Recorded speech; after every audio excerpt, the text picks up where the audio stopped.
12 manatdır kardeşler. Diqqətlə burada baxın, bura baxın bax. 12 manat sadələr, kətanlar 12 manat, on başını bırakın. 20 manata belə qəşəng dəstimiz var.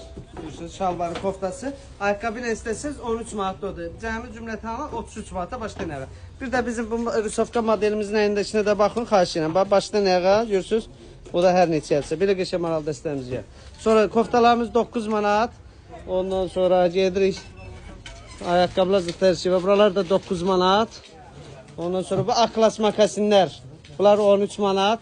Buralar 9-10 manat, 18 manat. Buralar 20 manat dəst olaraq. Aha, kimsə yerə atıb paltarı. Sevinç xanım yerə düşdü. 20 manata bu dəstlərdir. Görürsünüz, ləzzətli bir şeylərdir. Ha. Bu şimdi dəstdir. Şalvardan bolluqdur. Ondan sonra üçlü dəst, ikili dəst. O yuxarıdakılar üçlü dəstlərdir. Bax, görürsünüz, şalvarı, koftası, bir də üstündəki. Bilirsiniz də o neçədir. Xidmətinizdə vaxtında gəlin.